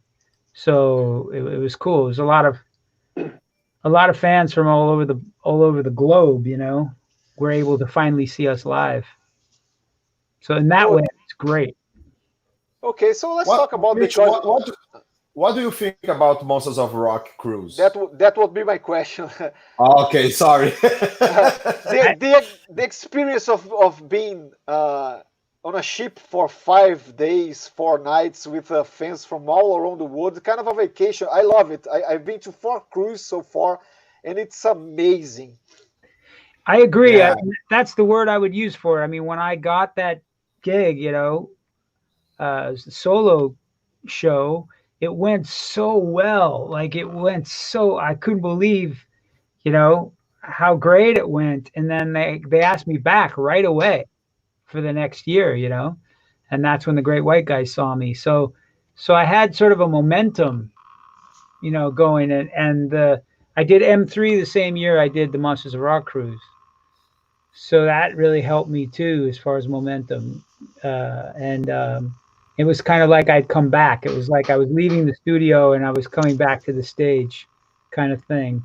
And those 2 shows helped me to do that. And it's so funny because some friends of mine were like, "You're going to get a gig now. There's a band coming after you. It's going to happen. You just watch." And boom, sure enough, that happened. Yeah. So it's pretty cool. So great. So Monsters of Rock cruise is like some of my favorite 5 days I've ever spent, ever. Oh, yeah, amazing. Mine too.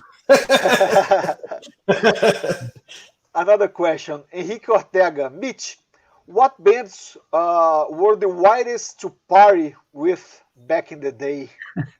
Bon Jovi. Really?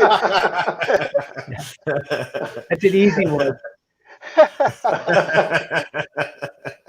I have a story about that I can't tell in public. Oh, okay. The Jersey syndicate's gonna haunt you. It was a party. They were there. I was there. Oof, yes. And then you forgot everything about it. Yeah, wow. Okay, that's a funny question. Tony Rodriguez wants to know if you have done a DNA test to know if you are a brother from another mother of Steven Tyler.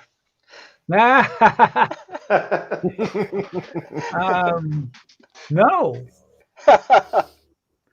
But Yeah. Big mouth. Tony, tá aí sua resposta. Okay, I'm gonna search for more questions. Jay, Claudio, please. Fala, Claudio. Vai lá você, Dan. Então, okay. Mitch, it's a kind of a personal and curious question. How do you expect to be remembered in the future? As a person, mainly. Because I think we're living in a moment that brings us to this kind of inner stuff. You know, it's that whole thing is like, you know, there are people that love me and there are people that hate me, and that's just the way it's going to be. And I think everybody has that. You know, every person is going to be remembered lovingly by the people that love them, and, you know, shitty by the people that hate them. And, you know, and that's just life. So hopefully more people love me than hate me. Yeah. You know? I was asking that because you are very down to earth, man. Well, I'm very honest as well, and some people have a problem with that. Uh-huh. Yeah. Do you have They do you have some backlash from the Great White fans, or the reception that they give to you is really good? It's really good. You know, I have fans be really honest with me. You know, we don't encounter that many fans because everything is really scheduled, and we're going from this point to this point to this point to this point. And then we have fan meet and greets scheduled where we'll talk to them. And then sometimes we just bump into them. Like, well, you know, maybe even after the show. There's occasionally after the show, some of us will go out and hang out, you know, and I do that sometimes. Go hang out with the fans, which can be really fun. Can get a little bit scary sometimes. Because some of the fans are just a little bit too nice. But But yeah, so what was the question? I forgot what I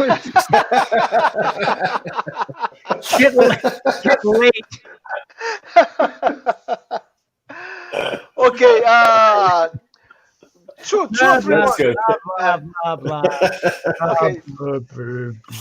2 or 3 more questions before we finish this because it's getting late. Isaiah Newton again. He has a curiosity of his. He wants to know what is the best female singer for you ever. Best female? Yes, Female. female singer ever for you. For rock? He didn't. It's not specific. He didn't I would any genre. I would have to say Ann Wilson. Ann Wilson. Oh, cool. Ann From Wilson. Heart. Yeah, Ann Wilson from Heart. She actually influenced my singing. Perfect. Yeah, Cool. yeah. She's just a different thing. Like when I hear girls sing Heart, I always wince because they can't do it like her. Like, because she's she's like a dude. Like, it's like, man, she's so good. So that's And it. when she sings Led Zeppelin, it's amazing. Amazing. And that's what I was saying before, where I was so lucky to have the influences that I had in the 70s, and she was a huge part of that. Okay. And did you live through the whole crazy LA scene during the 80s? And no, I wasn't part of it. How connected to there? I wasn't part of it at all. I went to New York. Mm-hmm. So I wasn't part of the LA scene at all. In fact, the first time I ever played LA was a few years ago. I played the Whiskey. I headlined the Whiskey. Wow. Yeah, that was the first time I ever played LA. Yeah. Cool. Another question from. So even though I look like I come from the LA scene, hey, yeah, because I don't. because of the hair one guy wants to have. It's the only reason I got that Great White gig. The only reason.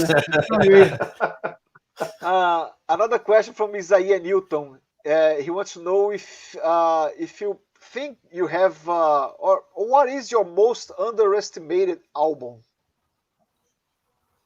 What I think maybe he means, what is my record that isn't liked the most? Is that what that means? I guess it's not what he wanted to know. Maybe if there's an album of yours of your solo career that you think the people should have liked more, actually.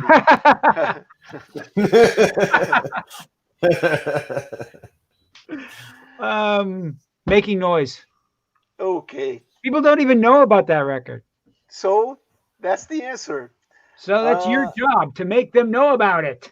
Okay. Gonna do it. Okay, we talk. Okay, that's. Daniel is gonna bring you to play here. Daniel is the money guy here. I am. You. That's new to me. I didn't know that. Okay, we talk about an upcoming great white album. So that's the question: when the fans should expect a new album from Great White?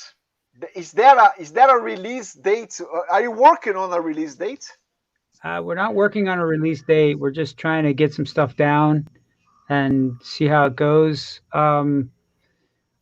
Personally, I would rather we just did a couple of songs, just so we can get something out sooner than later.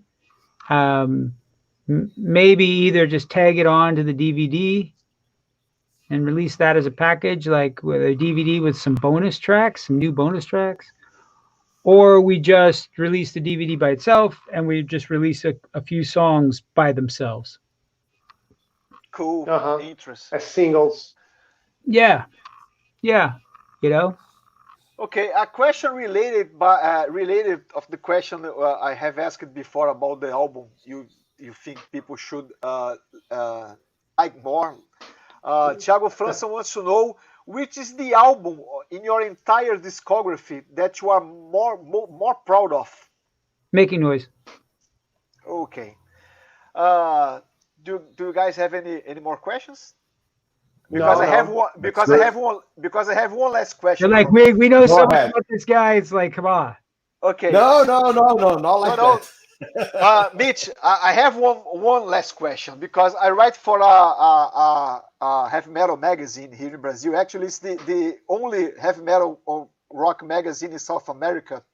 And when I do interviews with musicians, I used to ask the last question: what are your 5 favorite records of all time? I guess you can't say 4 because you already mentioned Deep Purple's Machine Head. Yeah, Deep Purple, Machine Head, and wow, there's so many of them. Nobody's asked me that question in so long that I can't remember what my stock answer is. I think Aerosmith, Toys in the Attic. I really like the first Aerosmith, the Dream On record. So I would say those self-titled. Those 2. And then the first Van Halen record. And Cheap Trick in color. I really love that album. And God, there's so many. It's hard to pick just 5. Is that 5? It's got to be 5. Yes, you already picked the 5. Yeah, I could go on and on. Yes. Okay. Okay. I did 3 questions. A really quick one. David Lee Roth or Sammy Hagar? Get it, Sharon. Neither. Me. Yeah. That's so funny, because was it you today, Jay, that somebody posted something about what's your favorite Van Halen song? Was that you that did that? No. No, somebody today posted that. I wanted so bad to reply, it's the right time. That's my favorite Van Halen song. That would have been great. And is there anything that you still want to accomplish in your career or maybe in your life? A goal that you set your mind to it? I just want things to just keep getting better, you know? Mm-hmm. I mean, I have a goal really to make Great White as popular as possible, you know, and I think we have a chance to do that. You know, I think we have a chance to really make the band something special. And so that's really my number 1 goal, is to do that. You know, I just love making great music. And, you know, I always wanted to be in a band. You know, I ended up being a solo artist because of the stupid business, but I always wanted to be in a band. I started off being in bands, and I always sang solo stuff, acoustic and like that. That's a big part of what I do as well. But as far as rock and roll goes, I always just wanted to be in a band, you know? So my goal is just to make Great White as great as possible. Oh, that being said, we can open now for hair tips and health tips too. Right? Just 1 minute. Just 1 minute. I need some hair tips. It's I can't help. It's interesting, Mitch.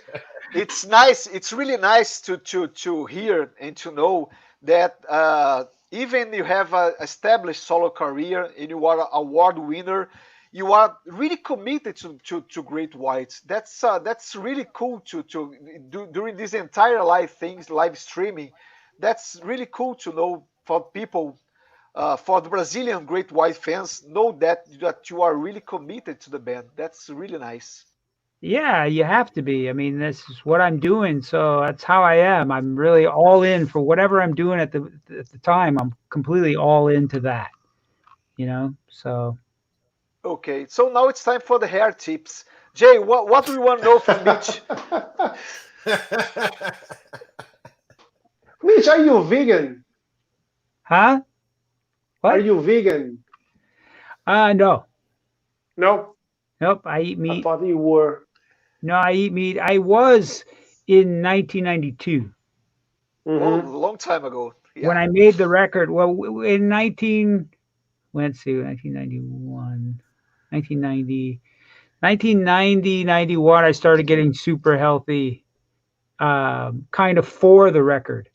And went out and made the record. And then that year I didn't eat meat. And I felt like crap. I felt really bad. So I started eating meat again and I felt better. So I eat meat. Yeah. I mean, I eat. The hair tips you can. The hair tips you can send me on your email with the shampoos, creams, and vitamins that you take. Okay. Jay, Just between Jay, you and me. Okay. Jay, that's not gonna help Those you. guys there, you forgot. No, Jay, that's not gonna help you. That's not gonna make your hair look better, look good. You know, forget about it. Forget about about it. it. They're envy, Mitch. Why? Jay is Why always on a maybe? bad hair day. Okay, Mitch, do you guys have any more question? No? No, but Okay. do you have anything to add? Yes. No? Okay. Mitch, one last thing. I want Okay. to see you in Brazil with great whites. That's Yeah, what I want to tell. I really want to see you here. So you guys are the big important rock people in Brazil. So make it happen. yeah. Okay, Daniel that's is for the sure. money man. I don't know. I don't know where you begin to with for start. I don't know. I have no money. That's why. But actually, that's why I'm not paying you anything.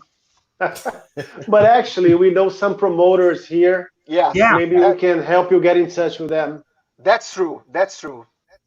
Yeah, absolutely. Let's do it. I mean, if there's a big enough demand, there's no reason not to. Yeah. I guess in São Paulo, that would be really cool. There's an audience there for sure. I don't believe here in Rio de Janeiro, but our city. And also in Argentina Yes. and Chile. Yes, I guess that would be that's possible. Let's see what happens before all this Yeah. ends. No, after we pass through these hard times. Yeah. Okay, Mitch, thank you very much for doing Your that time. for us, for your time, for having us here. Actually, we're not having you; you are having us. So thank you very much. My pleasure, guys. I appreciate you asking me to come on, and I hope you enjoyed it. And good luck to you guys. Okay, you too. Okay, man. thank you. All the luck best. to you too. Take care and be Thank safe you, Mitch. there. Thanks, guys. Yeah. Okay, See ya. bye bye. Bye-bye. Thank you. How about See ya. turn this thing off? Where's the off button? Okay, I'm gonna do that for you. Okay, Okay. I did that. Então foi. É isso aí. E aí? Vai falar mais Ainda alguma estamos ao coisa pra vivo. galera? A gente já tá ao vivo aqui no YouTube, hein? Tá, está ao É. vivo agora, está ao vivo agora. Galera, agradecer a todo mundo aí que assistiu. Tem a galera, obviamente, que já não está mais com a gente, até se despediu ali nos comentários. Espero que vocês tenham gostado. Infelizmente, não tinha como a gente ficar conversando com ele e traduzindo tudo, porque senão ia ficar muito enfadonho até para ele mesmo. Entendeu? Assim, a gente entende, né? Que nem todo mundo fala inglês. A gente também não sabe falar inglês, né? A gente se vira aqui, dá as batatadas aí e vai levando. O importante é que ele entendeu o que a gente estava falando. Então, E curtiu. Obrigado. E curtiu, exatamente. Porque eu diria a vocês que esse não vai ser o primeiro, não vai ser o último convidado internacional das lives do Resenhando. A gente está pensando em mais coisas. Certo? Não, e simultaneamente estava rolando a live, tinha uma galera aqui, nos comentários estava ajudando a dar uma traduzida, estava ajudando quem não estava entendendo. Eu vi. Estava rolando isso aí. Pô, isso é muito legal, a gente agradece a vocês. É por isso que a gente fala que são os amigos do Resenhando, né? Pra gente é uma comunidade, sabe? Então, assim, eu agradeço muito, ó. Tá aqui, ó. Valeu, Alexandre. Pô, Alex, tá falando que Duque de Caxias tem público, Alex? Tá de sacanagem, né, cara? Sério mesmo, não tô menosprezando o Duque de Caxias, não. Tô falando do Rio de Janeiro como geral. Jay, Cláudio, vocês acham que o Great White tem público no Rio de Janeiro para um show? No Rio, acho difícil qualquer coisa ter público. Infelizmente, cara. Não. Pois é. Tanto então, que eu falei para ele perguntou, eu falei, cara, São Paulo. Pois ele perguntou, é que você não tava. Ele perguntou, onde você acha que a gente poderia tocar? Eu falei, olha, cidade tem que ser São Paulo. Eu falei, manifesto. Aqui para uma banda como o Great White, eu acho que só funcionaria como foi aquele festival lá, que era o de Purple, e nego meteu o Tesla ali para abrir. Pô, um esquema desse funciona. Com outra banda. Junta. Mas então, em São Paulo, em um manifesto, e depois fazendo Buenos Aires, aí os caras conseguem fazer mini turnê na América do Sul. Eu também acho que rola. E é isso, galera. Todo mundo aí, ó, tá falando aqui, ó. Só para falar o pessoal aqui no finzinho. O Emerson do Planeta Musical, Steel, Alexandre, Alex, Alexandre Soares, Alexandre Macedo, são 2 Alexandres. Pô, Danilo Fonseca, Henrique Ortega, Wagner Luiz, Cleverson Clayton, salve para Londrina, no Paraná. Cleverson Clayton não é pegadinha, tá vendo? Não tem... Esse não é. O Tony, Rodrigão Lage, sabe, galera, muito obrigado mais uma vez aí por estar acompanhando a gente. Quarta-feira que vem tem mais live. A gente vai anunciar, mas eu vou falar logo para quem ficou até com a gente, né? Já tá certo, fala logo. Já tá certo. A live de quarta-feira que vem, Marcelo Pimentel, você também, o Isaías que mandou um monte de pergunta bacana aí. Quarta-feira que vem é com Manu Joker, vocalista do Uganga, ex-sarcófago, ou seja, a gente vai falar de um monte de coisa aí. De extremo. De malvadeza. Isso, Luiz Alexandre Rampini, você também. Elton, aí ó. O Elton que queria ter o cabelo do... Luiz Alexandre Rampini? Luiz Alexandre Rampini é o Chile. Toca no... Cara, esqueci o nome da banda, cara. Tá vendo? Diz aí, ó. Silent. Isso. Carlos Henrique Pires também. Galera, todos vocês aí. Márcio Carreira, todo mundo pedindo aqui. Márcio Carreira. Márcio, eu vou deixar Márcio. Podia botar o Márcio. Um beijo pro meu pai, pra minha mãe, pra você. Boa. Entendeu?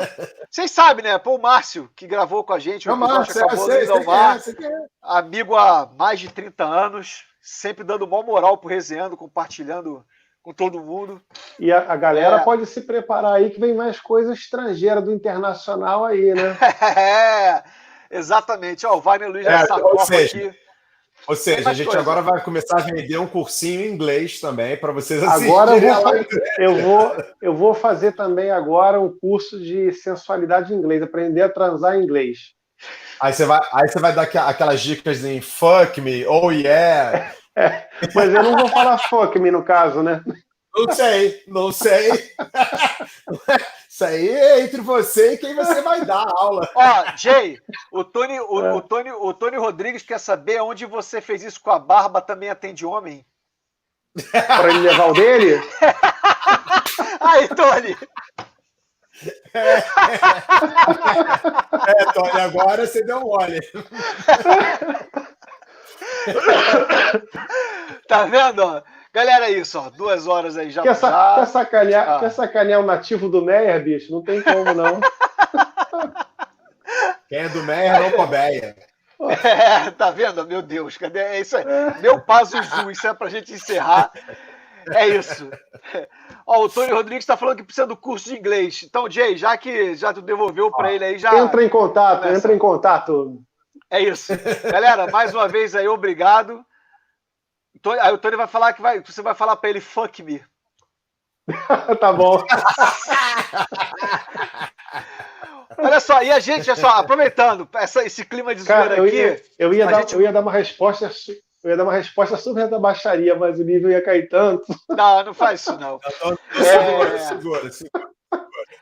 Aproveitando que esse nível zoeira aí, A gente vai fazer novamente uma live só a gente também, para responder perguntas, ficar zoando e tudo mais, sem convidado, porque tá faltando, tá? A gente sente falta disso também. É isso? Galera, de novo, agradeço a todos vocês, e quem por acaso está vendo esse vídeo nesse exato momento, quando ele estiver já online, sem ser live, aquele obrigado também. E é isso. Aí, o cara tá falando que falou com você, Jay, no Extra do Largo do Machado algumas semanas. Ah, pode crer. Eu falei até com vocês, né, que eu tinha encontrado um cara, eu e ele de máscara. É porque, pô, olha só, bota teu nome aí depois, porque tá lá. Aí, deixa eu ver aqui. Pode, você falou, Porra, sumiu aqui o negócio. Anativete Diagne Patol. Eu não sei nem o que Anativete tá vendo? Diagne Patol. Porra, tá vendo? Eu não sei o que é isso. Bicho, por falar em Anativete, eu fiquei rindo quando o Daniel foi perguntar um negócio pro Mitch Malloy, perguntou o nome de um produtor. Ele falou assim, quem? Porque o Daniel tava falando, não sei o que lá, anal. Toda hora, não sei o que é anal. O fulano anal. Ele, quem? Aí o caralho. Aí você corrigiu, o Cláudio. Canal, eu nem lembro dessa porra, cara. Anal, não sei o que é anal. Anal. Tu lembra disso, Cláudio? Que depois tu corrigiu? Nem lembro. Bom, é isso. Mas com isso a gente fica com anal. Tive que me segurar, né? Eu nem lembro dessa porra, cara. Eu nem lembro dessa porra. Ainda bem que tu não lembra. É o sono, é o cansaço, cara. Puta que pariu. É isso, rapaziada. Valeu aí e até a próxima. Valeu. Encerrando. Valeu.